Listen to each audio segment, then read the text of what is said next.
ইন্নাল হামদালিল্লাহ নাহমাদুহু ওয়া নুসাল্লি আলা রাসূলিহিল কারীম আম্মা বা'দু ফাআউযু বিল্লাহি মিনাশ শাইতানির রাজীম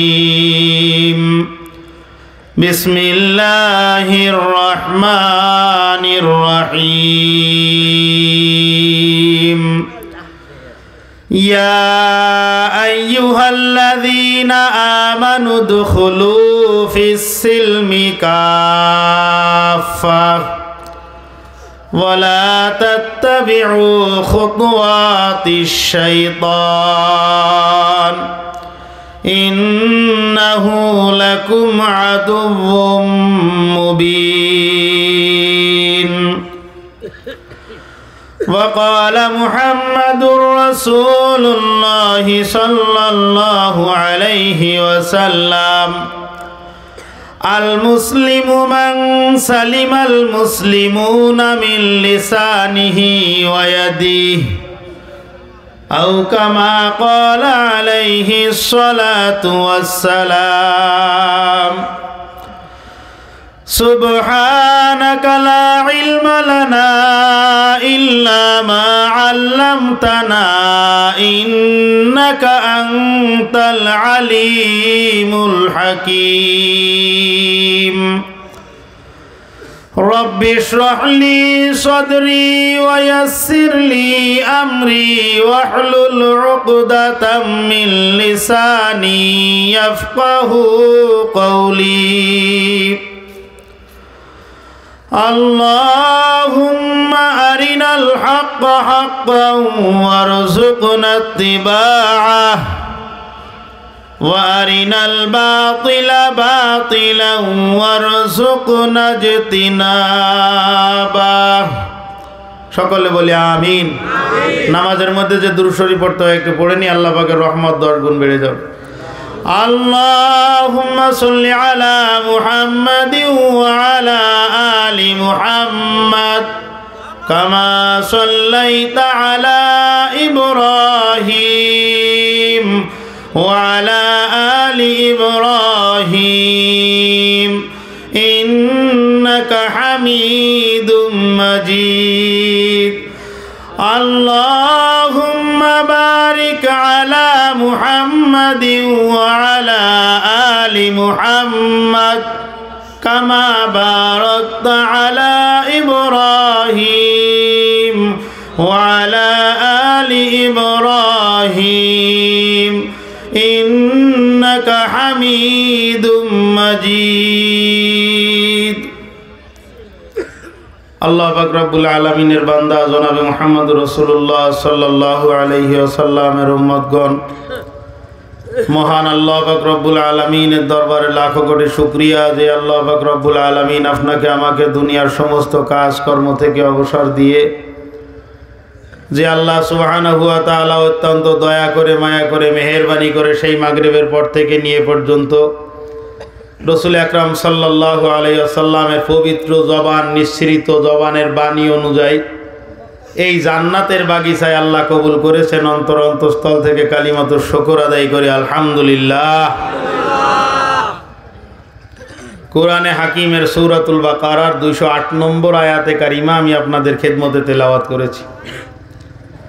রসুল আকরাম সাল্লাল্লাহু আলাইহি ওয়াসাল্লামের পবিত্র জবানের থেকে অগণিত অজস্র বাণী সমূহের মধ্য থেকে সহিহ বুখারী এবং মুসলিম শরীফের মধ্যে যৌথ বর্ণিত একখানা হাদিসের অংশ বিশেষ আমি আপনাদের খেদমতে আরজ করেছি। আল্লাহ পাক রব্বুল আলামিন তৌফিক দান করলে আমার নির্ধারিত সময় খুব সংক্ষিপ্ত আকারে আমি সর্বমোট 3টা কনসেপ্টের উপরে আমি আপনাদের সঙ্গে একটু আলোচনা করব ইনশাআল্লাহ। এইখানে একটা ছোট্ট একটা কথা বলি, সেটা হলো পেশায় আমি একজন শিক্ষক, আমি ছাত্র পড়াই। সকালের থেকে নিয়ে 2:30টা পর্যন্ত, 8:30 থেকে 2:30 পর্যন্ত আমার ক্লাস হয়। এইখানে এই জায়গাটা, এই আয়োজন, এই কষ্ট করে আপনার এখানে আসা, এই জায়গায় যদি না আসতেন তাহলে এতক্ষণ পর্যন্ত অনেকেই আরামের বিছানায় থাকতেন। কি বলেন, কথা ঠিক না? 9:30 বাজতে যাচ্ছে। তাহলে এখানে যখন আসছেন নিশ্চয়ই কিছু তো পাওয়ার আশায় আসছেন, কি বলেন? কর্তৃপক্ষ এখান থেকে যাওয়ার সময় প্রত্যেককে মাথা পিছু 500 করে টাকা দিয়ে দিবে, কথা বলেন ঠিক না? দেবে? বরঞ্চ এখানে যারা আছেন অধিকাংশই এখানে টাকা দিচ্ছেন এই আয়োজনে, কি কথা ঠিক না? তাহলে পকেটের পয়সা খরচ করে, কষ্টে উপার্জিত পয়সা খরচ করলেন, শরীরটাকেও কষ্ট দিলেন। এই টাইমটায় যদি ঘরে বসে থাকতেন আরাম করতে পারতেন, সেইটা না করে এই কষ্টে স্বীকার করে এই ময়দানে যখন আমরা আসছি, এইখান থেকে আমাকে কিছু নিয়ে, অবশ্যই কিছু নিয়ে তারপরে ফিরতে হবে, কি বলেন কথা ঠিক? এই কিছু নিয়ে ফেরার জন্য আমার একটা অভ্যাস, বদ অভ্যাস বলতে পারেন। আপনি যদি আমার সঙ্গে সঙ্গে একটু কথা বলেন তাহলে আমি আমার কথা বুঝাইতে পারবো সহজে, আমার একটু আরাম হবে।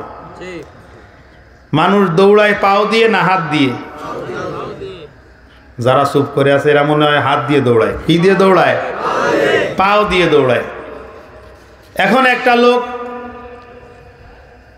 আপনি তাকে বলেন যে এখান থেকে দৌড় দিয়ে ওই যে বনবোড়া নাকি বনবাড়িয়া যে মোড়, ওইখানে ওই পর্যন্ত দৌড় দিয়ে যাও। ফুল স্পিডে দৌড় দিয়ে গেল। আপনি ওই স্টপওয়াচ দিয়ে ঘড়ির টাইম দেখে নির্ধারণ করে নিলেন যে কতটুক টাইম দৌড়ালো, কয় মিনিটে পৌঁছালো।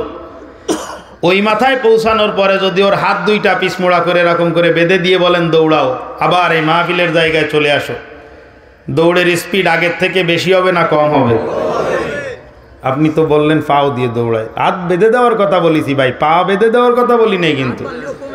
হাত বানলেও দৌড়ের গতি কমবে, কি বলেন কথা ঠিক না? কারণ মানুষ পা দিয়ে দৌড়াইলেও হাত এরকম এরকম করে না ওর সাথে। আল্লাহ পাকের কুদরতে হাকিমের সৃষ্টির একটা লজিক, যেই পা সামনে যায় সেই পাশের হাত পিছনে যায়।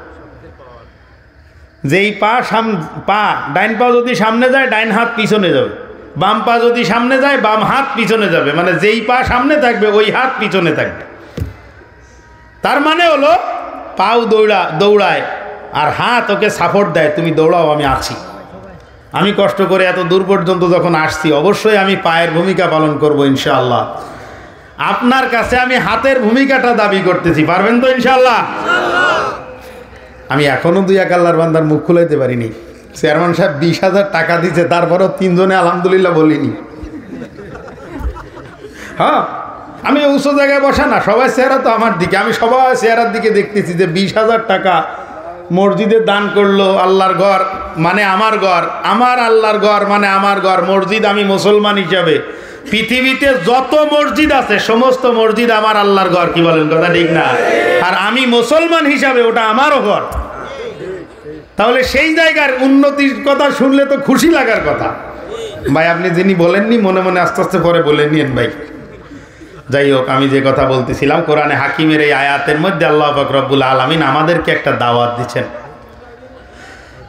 আল্লাহ পাক রব্বুল আলামিন সেই দাওয়াতের মধ্যে বলতেছেন কি, ইয়া আইয়ুহাল্লাযীনা আমানু, হে ঈমানদার বান্দাগণ, উদখুলু ফিস সিলমি কাফা, তোমরা ইসলামের মধ্যে পরিপূর্ণভাবে দাখিল হয়ে যাও, অর্থাৎ তোমরা পরিপূর্ণভাবে মুসলমান হয়ে যাও।